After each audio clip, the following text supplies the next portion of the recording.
Kyle Meredith with the weekly feed. This is fun. This is actually something really special. I'm sitting here with Andrew Bird and Ben Sollee, hanging out, and you guys just kind of know each other from, I guess, touring around and stuff. Well, we've run into each other. I don't think we know each other very much yet. Maybe this is an opportunity to know each other more. Yeah. But that doesn't always happen in interviews. We're all going to get to know each other a lot more right now. Okay. In the next 15 minutes, we will all be best friends by the end of this. There'll be pillow fights and Mountain Dew parties and everything by the end of it. Promise? There are pink socks. So first lesson learned. Andrew Bird, pink socks. I don't know if Andrew's behind this. Look on his face is a bit scary here. Yeah, well, it's those mysterious sunglasses. That's right. There it is.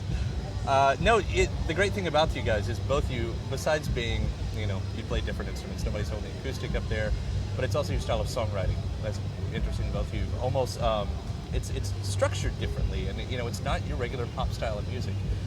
To see you guys come out there, was it ever in the thing where you said, man, I really do need to think about the radio or TVs or anything like that, and is this chorus going to be big enough? Go for it. Well, I certainly, I'm coming from growing up with classical music and getting into everything but pop music. Sure. But you did some pop in the 90s. There was a little bit of the... Yeah, but I mean, until I was 24, 25, I was from age 4 to 25, I was into anything but pop music. I found pop music repetitive and dull. Right. But I've since come to appreciate the format, the medium. It's concise.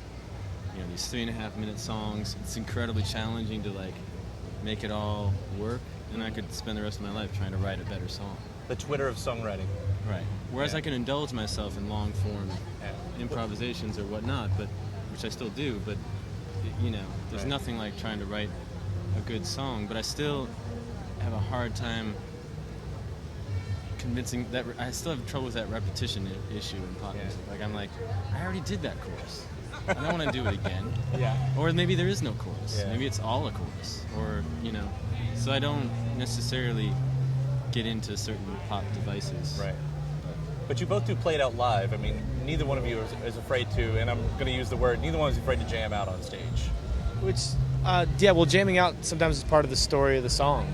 So when you go for it, if the song kind of calls for that energy where you just lose it or whatever, and I think that's one of the things that I really love about Andrew's music, and one of the things that I try to do in mine is to tell the story above everything else, whatever it is. It can be just one image that would look at from a bunch of different angles, or it can be, the story of someone going through a big change in their life. I don't know, but I just try to focus on that musically more than anything else. And then having in your live set, having stuff that you don't know how it's going to go creates a story on stage that people watch. I just heard Fiona Apple in an interview say I'd rather watch somebody go through something, and she's talking about people having breakdowns on stage. Yeah, I'm not talking about that, but I would like to I do find it interesting to watch someone struggle on stage and take a risk and stumble and then have to pull it back together, and that stuff is built into the songs. A lot of them are really flipping hard to execute, and so there's a good chance it won't work. And to that end, what I'm seeing a lot at this festival is smaller ensembles where each person in the band is doing lots of work. Wye Oak was just playing, and the drummer was doing keys, samples, and drums, and then doing a little bit of auxiliary percussion here and there. And he was just focused, and every bit of his mind power was going. And it's really fun to watch all these bands go through that, because of the economics of music right now, a lot of the up-and-coming bands are trying to do more with less, which is something that happened post-war with classical music, where the ensemble suddenly went and got really small. And so you started seeing compositions for French horn, cello, and voice, which are weird things, but they were just because those are the players that were still in the town. And I think that's happening a lot in especially in the urban areas, but also just in various musical communities. But mass audience took to that more. They're more accepting of it because... Or it's more accessible. Yeah, well, and technology is a big part of that. Sure. Or is it just dumbing it down and now it's more of laziness? No, I think it makes textures and things possible. I mean, you're talking to the king of that. I mean, the TED talk that you gave on loops and being able to texture and embody yourself in that loop is pretty inspirational on that. Yeah, it's not simply simply replicating yourself. It goes beyond that, I think, and it allows you to improvise with your former self, which is kind of a cool idea. Yeah. And you just don't know where it's gonna go in the song. And I think of it as a whole nother instrument, not just a means to an end. Yeah. How often do you get to that point though? And you have re-recorded songs before, like. Have you done it too, where you start to play a song out live more and more, and it starts to change, and you go, wow, that is completely different from where I started, and I wish this to be now the version that everybody hears, and death to the original. I'm doing that right now with a song that's on the last record, but I did it. It was the one song that I didn't record with the band, and I had this idea, and it came out cool on the record. But now that we've been playing as a band, like all these new hooks have popped up from just improvising. I say hooks, but they're like really like clear melodies that have emerged that weren't there on the recording, and I feel like people should hear it. So. Right. Yeah. I mean, if you could go back and remarry somebody after the first 5 years that you knew them, you'd probably do the ceremony pretty differently. And I feel like, from a performance aspect, once you've had that kind of time with a song, right. Especially if it's a song about someone that was really important to me at that time, because then it kind of accretes all the other memories of seeing them again on the road, or how other people reacted to it, or the people that are like, I love that song because. And so every time I return to it, it kind of has all those other memories that are starting to attach to it. And then, of course, the band that's playing, because I like having the musicians actually have their voice with mine, not just play the record. I don't know. They can listen to the record if they're digging that. I can listen to the record if I'm digging that. But I think it's fun to not know where the downbeat's going to happen all the time. I think it's been always one of the most interesting things about songwriting to me is the emotions that you do put into it, that you have to, in a way, live with those emotions forever if you're always living with that song. Yeah, I used to see that back in the 90s. I was coming out of in Chicago. There was, I remember going out to clubs and seeing like super confessional, personal stuff, like raw stuff, and being like, wow, how can you do that every night and not feel like a chump if you phoned it in? Not that you're gonna phone it in, but it's inevitable. If you're gonna do that every night, you can't live that every night. And that was my attitude about confessional songwriting for a long time.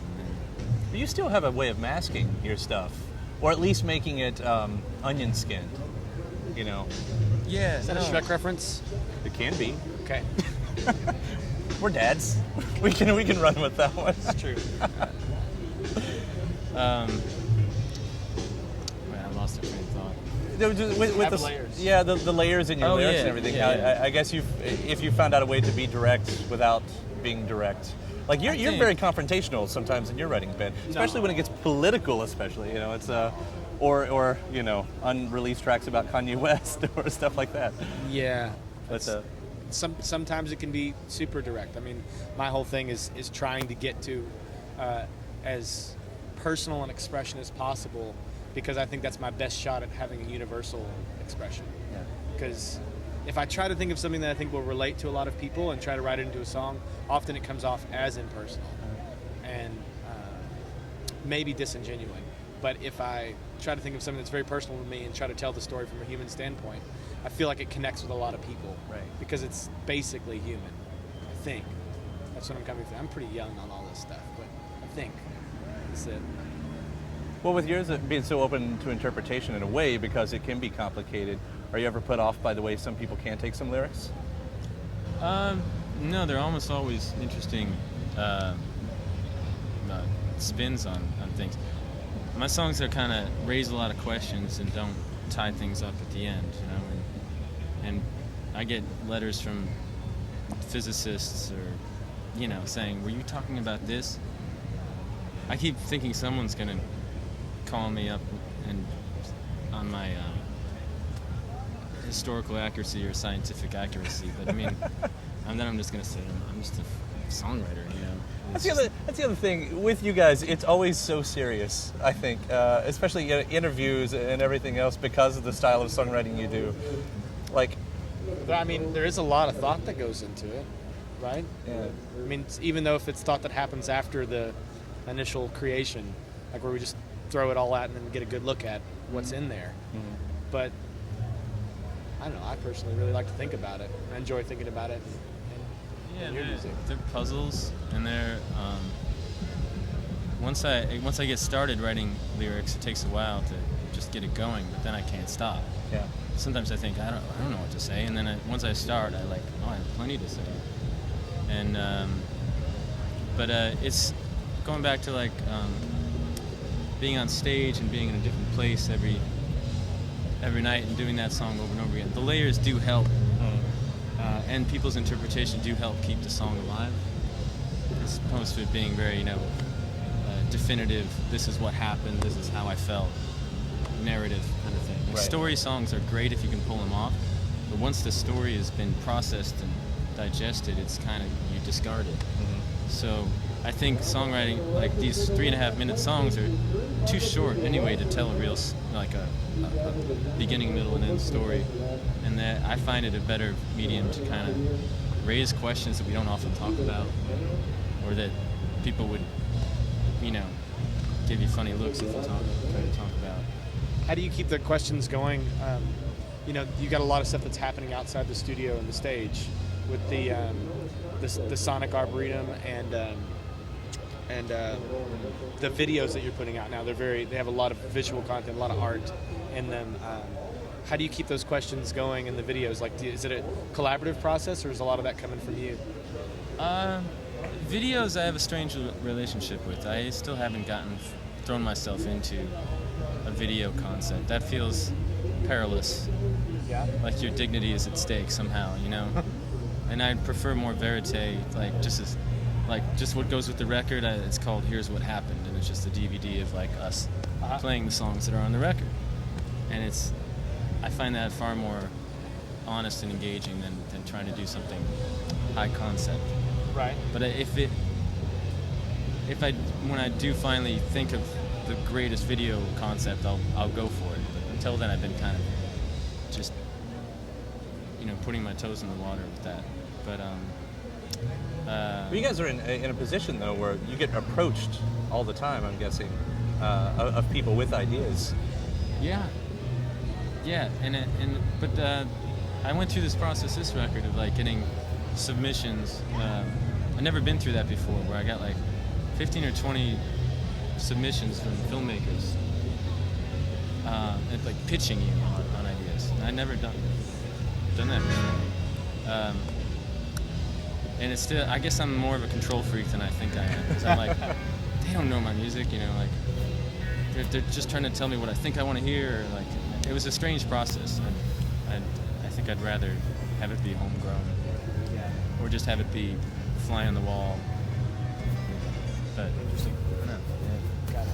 There's just so much that's happening these days outside of the song and even just the performance. It's just all this visual aspect. There's so many perspectives happening, and not only are they people seeing it from so many different sides, they're now documenting it from so many different sides. It does seem like a ripe opportunity to do something. I have worked with illustrators like Jay Ryan, where we'll get together, and it's kind of like we're doing a storyboard for a video that never gets made. But he's doing sketches, and I'm talking about the songs, and we're going beyond what's apparent in the song, which is oftentimes the songs are just scratching the surface, and there's so much more to talk about. And that's why when I do interviews, I wish journalists would just say, "What's this song about?" That's all you have to do.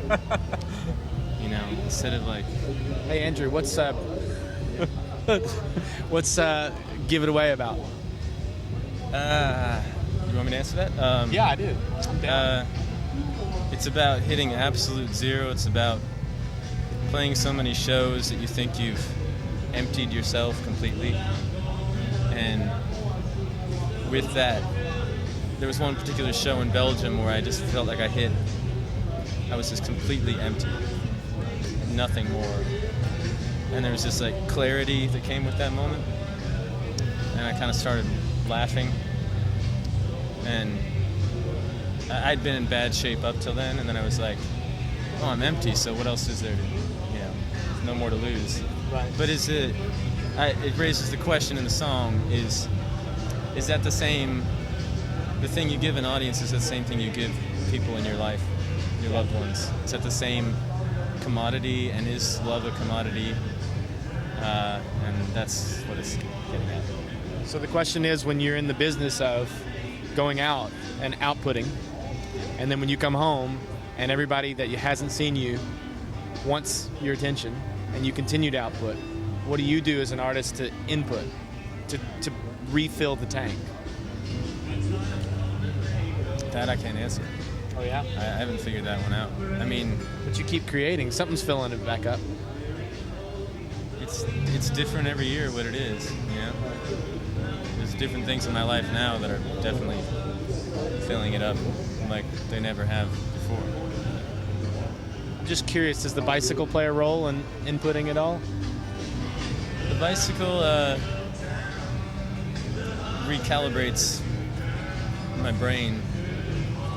I think it's important to, it makes a huge difference. And it'll affect the show, no doubt, if I get out for a couple hours on my bike. Even if I exhaust myself. You think, oh crap, I rode 45 miles to this gig and I feel physically empty. And you have the best show ever. It's amazing what exercise you're gonna do anyway. Just like There's all these things that are in your body that want to be used and exercised. Right.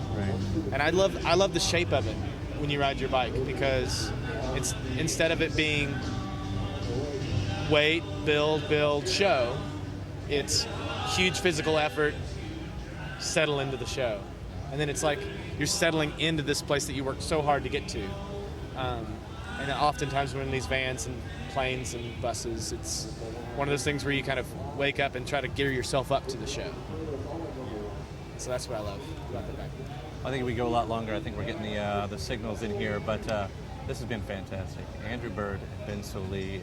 Maybe we'll do this again sometime and have a part two. Chat with y'all. Yeah. Well, thank you so much, fellas. Yeah.